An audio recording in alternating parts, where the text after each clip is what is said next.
জিয়া রহমান নিজেও তো সাহস করে না যে আমি স্বাধীনতা ঘোষণা করছি। একথা তো জিয়া রহমান নিজেও বলে নাই। এরা বিএনপিরা কেন বলে? আপনারা কেন এই 50 বছর পূর্বের প্রশ্ন করেন? আমার তো ব্যথা হয়, আমার দুঃখ লাগে। কত জবাব দিবে ওইভাবে? সবাই তো এই সমস্ত প্রশ্ন করে, নতুন প্রশ্ন করেন। দেশকে উন্নয়ন কিভাবে করা যায়, দেশের ঐক্যকে কিভাবে সাধন করা যায়। বঙ্গবন্ধু যেন, আমি হিমালয়ের বংশীবাদক বলবো না, কারণ মানুষগুলোকে অবমূল্যায়ন করা হবে, ইঁদুরের সাথে তুলনা করা হবে। এই জন্য আমি বঙ্গবন্ধুর ডাককে হিমালয়ের বংশীবাদকের সাথে তুলনা করছি না।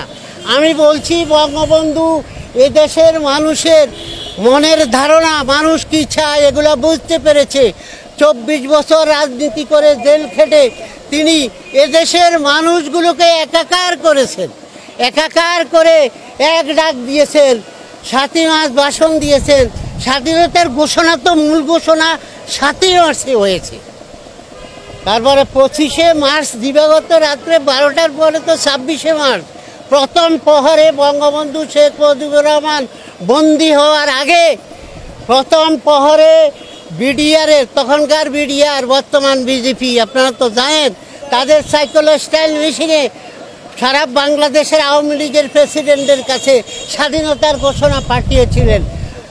জিয়াউর রহমানের আগে চট্টগ্রাম আওয়ামী লীগের সভাপতি হান্নান শাহ, আমি আগেও বলেছি, তিনিও তো পাঠ করেছেন। তাহলে কি হান্নান শাহ ঘোষক হবেন? পাঠ করলে কোনো কিছুর মালিক হয়? মালিক হতে হলে সেই যোগ্যতা অর্জন করতে হয়। বঙ্গবন্ধু শেখ মুজিবুর রহমান সারা জীবন রাজনীতি করে মানুষের বিশ্বাস, আস্থা অর্জন করেছিলেন এবং সত্য নির্বাচনে নিরঙ্কুশ সংখ্যাগরিষ্ঠ তা নিয়ে ম্যান্ডেট পেয়েছেন। এই জাতি, তখনকার 7.5 কোটি জাতির জন্য কোনো কিছু করার ম্যান্ডেট 70 নির্বাচনের মাধ্যমে জনগণ বঙ্গবন্ধুকে দিয়েছে। পরিস্থিতির শিকার হয়ে বঙ্গবন্ধু স্বাধীনতা ঘোষণা করে। স্বাধীনতার কথা ছিল না, পরিস্থিতির শিকার হয়ে স্বাধীনতা ঘোষণা করেছেন। সেই 7ই মার্চ আগেও বলেছি কী কৌশলে করেছে। সেদিন যদি বলল সোহরাওয়ার্দী উদ্যান তৎকালীন রেস করছে, বঙ্গবন্ধু যদি বলতেন আমি এখন আপনাদের সম্মুখে বাংলার স্বাধীনতা ঘোষণা করি, তাহলে কয়েক লক্ষ লোক মারা যেত। বঙ্গবন্ধুকে বিচ্ছিন্নতাবাদী, ভারতের দালাল, ভারতের উস্কানিতে তারা উদ্বুদ্ধ হয়ে পাকিস্তান, কোরআন সুন্নাহ ভিত্তিক পাকিস্তানকে ধ্বংস করার জন্য এই ষড়যন্ত্র করছে। এই কথা বলে সারা বিশ্বের মানুষকে বুঝাইতে পারতেন কি না? পারতেন।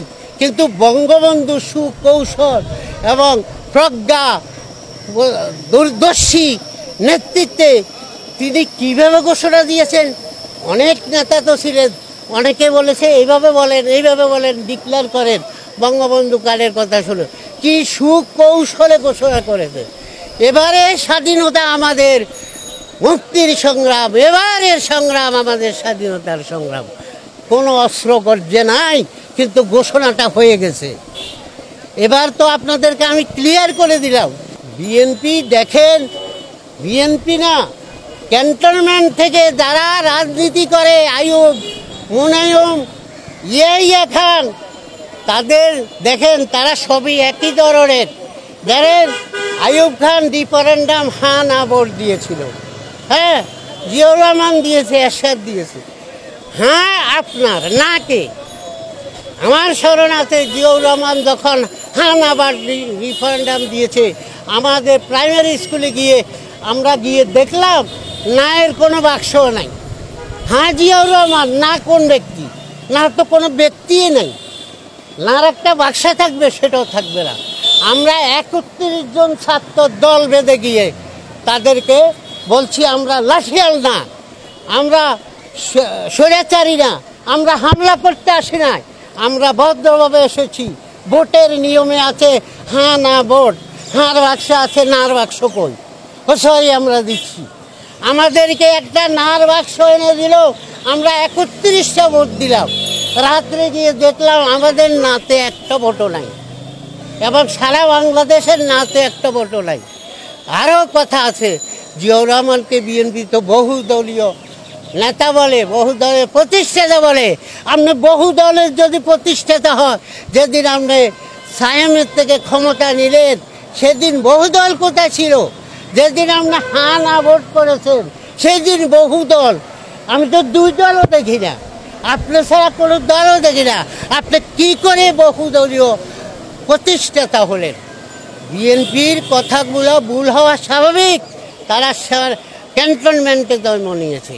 ক্যান্টনমেন্টের সরকার, সামরিক সরকার তো অবৈধ সরকার। এটা আপনি স্বীকার করেন কি না? আপনিও তো স্বীকার করবেন। তাহলে আমার উত্তর অবশ্যই পেয়েছে। Thank you.